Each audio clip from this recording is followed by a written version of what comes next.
ನಮಸ್ತೆ ಸ್ನೇಹಿತರೆ, welcome back to ಸಮೃದ್ಧಿ ಜೀವನ ಚಾನಲ್. ಇವತ್ತಿನ ದಿನ ನವರಾತ್ರಿ ಹಬ್ಬದ 4ನೆಯ ದಿನ. ಹೌದು, ಕೂಷ್ಮಾಂಡ ದೇವಿಯನ್ನು ಆರಾಧಿಸುವಂತಹ ಒಂದು ಪುಣ್ಯಕರವಾದಂತಹ ಈ ದಿನ. ದುರ್ಗಾದೇವಿಯ 4ನೆಯ ಅವತಾರ ಕೂಷ್ಮಾಂಡ ದೇವಿ. ಉತ್ತಮವಾದಂತಹ ಆರೋಗ್ಯ, ನೆಮ್ಮದಿಯ ಜೀವನಕ್ಕಾಗಿ ಹಾಗೂ ನೀವು ಅಂದುಕೊಂಡಂತಹ ಕೆಲಸದಲ್ಲಿ ಯಶಸ್ಸು ಗಳಿಸಬೇಕು ಅಂದ್ರೆ ಈ ದಿನ ತಪ್ಪದೆ ಕೂಷ್ಮಾಂಡ ದೇವಿಯನ್ನು ಆರಾಧಿಸುವುದರಿಂದ ಆ ಎಲ್ಲ ರೀತಿಯಾದಂತಹ ಪ್ರಯೋಜನಗಳನ್ನು ನೀವು ಕಾಣಬಹುದಾಗಿದೆ. ಹೌದು, ವೆಲ್ಕಮ್ ಬ್ಯಾಕ್ ಟು ಸಮೃದ್ಧಿ ಜೀವನ ಚಾನಲ್. ನವರಾತ್ರಿಯ 4ನೇ ದಿನ ಕೂಷ್ಮಾಂಡ ದೇವಿಯನ್ನು ಆರಾಧಿಸುತ್ತೇವೆ. ಇವರು ಸೂರ್ಯ ಮಂಡಲದ ಶಕ್ತಿ, ಬ್ರಹ್ಮಾಂಡದ ಒಂದು ಅಧಿದೇವತೆ ಈ ಒಂದು ಕೂಷ್ಮಾಂಡ ದೇವಿ. ಆರೋಗ್ಯ, ಶಕ್ತಿ, ಧನಲಾಭ, ಸಂಪತ್ತು ಹೀಗೆ ಹಲವಾರು ಸಂಪತ್ತನ್ನು ಒದಗಿಸುವಂತಹ ಮಾತೆ. ಕೂಷ್ಮಾಂಡ ಅಂದರೆ ಕುಂಬಳಕಾಯಿ. ಇದು ಇಡೀ ಜಗತ್ತನ್ನು ತನ್ನ ಒಡಲಿನಲ್ಲಿ ಇಟ್ಟುಕೊಂಡಿರುವ ತಾಯಿ.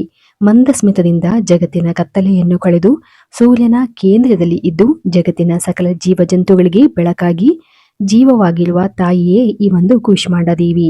ದುರ್ಗಾ ದೇವಿಯ ಅವತಾರವಾಗಿರುವಂತಹ ಈ ದೇವಿಯು ಈಕೆಗೆ 8 ಕೈಗಳು ಇರುತ್ತವೆ ಹಾಗೂ ಈಕೆಗೆ ಇಡೀ ಜಗತ್ತಿನ ಬ್ರಹ್ಮಾಂಡದ ಸೃಷ್ಟಿ, ಸ್ಥಿತ, ಲಯ ಕೂಡ ಆಗಿದ್ದು ಆದಿಯು ಇವಳೇ ಆಗಿರುತ್ತಾರೆ. ಆದ್ದರಿಂದ ಇವಳನ್ನು ಆದಿಶಕ್ತಿ ಎಂದು ಕೂಡ ಕರೆಯಲಾಗುತ್ತದೆ. ಈ ದೇವಿಯನ್ನು ಭಕ್ತಿಯಿಂದ ಪೂಜಿಸಿದ ತಕ್ಷಣ ತಾಯಿ ಮಗುವಿನ ಕಷ್ಟವನ್ನು ನೋಡಲಾರದೆ ಮನಸ್ಸು ಕರಗುವಂತೆ ಈ ದೇವಿಯು ಭಕ್ತರ ಕಷ್ಟವನ್ನು ಕರಗಿಸಿ ಭಕ್ತರನ್ನು ಅನುಗ್ರಹಿಸುತ್ತಾರೆ. ಈ ದೇವಿಯು ಅಖಂಡ ತೇಜಸ್ಸನ್ನು ಹೊಂದಿದ್ದು ಸೂರ್ಯನ ಪ್ರಖರತೆಗಿಂತ ಹೆಚ್ಚಿನ ತೇಜಸ್ಸು ಈ ದೇವಿಯಲ್ಲಿರುತ್ತದೆ. ಈ ದೇವಿಯನ್ನು ಈ ದಿನ ಅಂದರೆ ನವರಾತ್ರಿಯ 4ನೇ ದಿನ ಪೂಜಿಸಿದರೆ ಸೂರ್ಯನ ತೇಜಸ್ಸು, ಶಕ್ತಿಯು ಒದಗುತ್ತದೆ ಎಂದು ಹೇಳಲಾಗುತ್ತದೆ. ಯಾವುದೇ ರೀತಿಯ ರೋಗಗಳು, ಆರೋಗ್ಯದ ಸಮಸ್ಯೆಗಳಿದ್ದರೆ ಶೀಘ್ರದಲ್ಲಿ ಪರಿಹಾರವನ್ನು ಪಡೆದುಕೊಳ್ಳಬೇಕು ಎಂದರೆ ಕೂಷ್ಮಾಂಡ ದೇವಿಯನ್ನು ಆರಾಧನೆ ಮಾಡುವುದರಿಂದ ಸಕಲ ಆರೋಗ್ಯದ ಸಮಸ್ಯೆಗಳು ನಿವಾರಣೆಯಾಗುತ್ತದೆ ಹಾಗೂ ಉತ್ತಮ ಆರೋಗ್ಯ, ನೆಮ್ಮದಿಯ ಜೀವನಕ್ಕಾಗಿ ಮತ್ತು ದೀರ್ಘಾಯುಷ್ಯವನ್ನು ಪಡೆಯಲು ಈ ದಿನ ವಿಶೇಷವಾಗಿ ಕೂಷ್ಮಾಂಡ ದೇವಿಯನ್ನು ಪೂಜಿಸಲಾಗುತ್ತದೆ.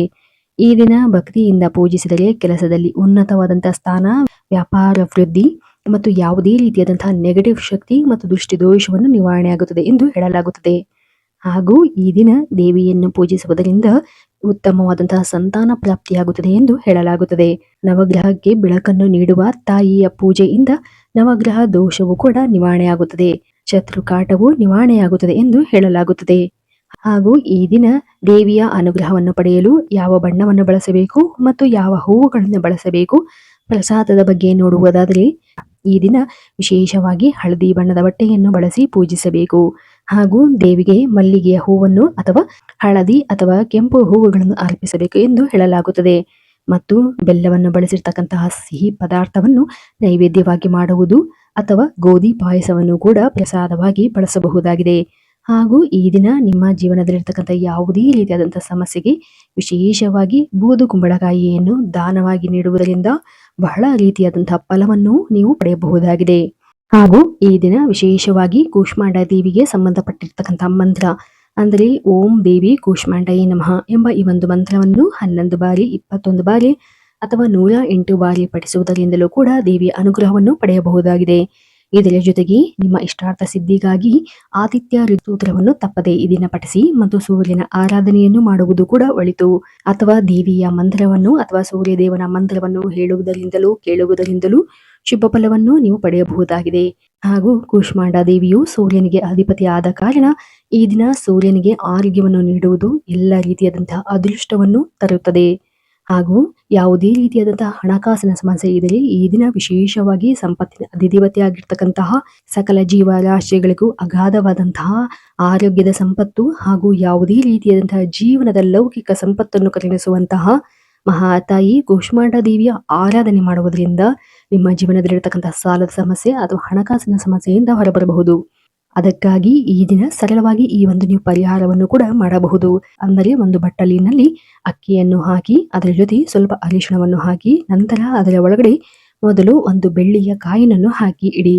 ಈ ದಿನ ಇದನ್ನು ದೇವರ ಮನೆಯ ನಿಮ್ಮ ದೀಪದ ಬಳಿ ಇಟ್ಟು ಅಥವಾ ಒಂದು ತುಪ್ಪದ ದೀಪವನ್ನಾದರೂ ಹಚ್ಚಿಟ್ಟು ಅದರ ಮುಂದೆ ಈ ಒಂದು ಕೂಷ್ಮಾಂಡ ದೇವಿಯ ಮಂತ್ರವನ್ನು 108 ಬಾರಿ ಪಠಿಸಿ ನಂತರ ಇದನ್ನು ಹಾಗೆ ಇಡಬೇಕು. ಮರುದಿನ ಅಥವಾ 9 ದಿನಗಳ ನಂತರ ಇದನ್ನು ಸ್ವಲ್ಪ ಅದರಲ್ಲಿರ್ತಕ್ಕಂಥ ಅಕ್ಕಿಯನ್ನು ಸ್ವಲ್ಪ ಪಕ್ಷಿಗಳಿಗೆ ಹಾಕಿ ನಂತರ ಇನ್ನೂ ಉಳಿದಿರ್ತಕ್ಕಂಥ ಸ್ವಲ್ಪ ಪ್ರಮಾಣವನ್ನು ಹಣ ಬಿಡುವ ಜಾಗದಲ್ಲಿ ಇಡಬಹುದು. ಅಥವಾ ದೇವರ ಮನೆಯಲ್ಲಿ ಪ್ರತಿನಿತ್ಯ ಇಟ್ಟು ಪೂಜಿಸುವುದರಿಂದ ನಿಮ್ಮ ಯಾವುದೇ ರೀತಿಯಾದಂತಹ ಇಚ್ಛೆ ಅಥವಾ ಸಂಕಲ್ಪವು ನೆರವೇರುವುದು ಎಂದು ಹೇಳಲಾಗುತ್ತದೆ. ಕೂಷ್ಮಾಂಡ ದೇವಿಯ ಅನುಗ್ರಹದಿಂದ ನಮ್ಮ ಜೀವನದಲ್ಲಿರತಕ್ಕಂಥ ಹಲವಾರು ಸಮಸ್ಯೆಗಳಿಂದ ನಾವು ಹೊರಬರಬಹುದು. ಆದರೆ ಭಕ್ತಿಯಿಂದ ಪೂಜಿಸಿದರೆ ಖಂಡಿತವಾಗಿಯೂ ಉತ್ತಮವಾದಂತಹ ಫಲವನ್ನು ಕಾಣಬಹುದಾಗಿದೆ. ವಿಶೇಷ ದಿನವಾಗಿರುವಂತಹ ಈ ದಿನ, ಅದರಲ್ಲೂ ನವರಾತ್ರಿಯ ಮೊದಲ 3 ದಿನಗಳನ್ನು ಶ್ರದ್ಧಾ ಭಕ್ತಿಯಿಂದ ಪೂಜಿಸಿದಲ್ಲಿ ಹಣಕಾಸಿನ ಸಮಸ್ಯೆಯಿಂದ ಬಳಲಿರ್ತಕ್ಕಂತಹ ಯಾವುದೇ ಸಮಸ್ಯೆ ಇದ್ದರೂ ಪರಿಹಾರವಾಗುತ್ತದೆ. ಹೀಗಿರುವಾಗ ಲಕ್ಷ್ಮೀ ದೇವಿಯ ಅನುಗ್ರಹ ಹಾಗೂ ದುರ್ಗಾದೇವಿಯ ಅನುಗ್ರಹದಿಂದ ನಿಮ್ಮ ಜೀವನದಲ್ಲಿ ನೀವು ಒಳಿತನ್ನು ಕಾಣಬಹುದು. ಈ ದಿನ ಹೇಳಿರುವಂತಹ ಈ ಒಂದು ಸರಳ ಪುಟ್ಟ ಮಾಹಿತಿ ತಮ್ಮೆಲ್ಲರಿಗೂ ಇಷ್ಟವಾಗಿದ್ದಲ್ಲಿ ದಯವಿಟ್ಟು ನಮ್ಮ ಚಾನಲ್ ಅನ್ನು ಸಬ್ಸ್ಕ್ರೈಬ್ ಮಾಡಿ ಮತ್ತು ಲೈಕ್ ಮಾಡಿ. ಧನ್ಯವಾದಗಳು.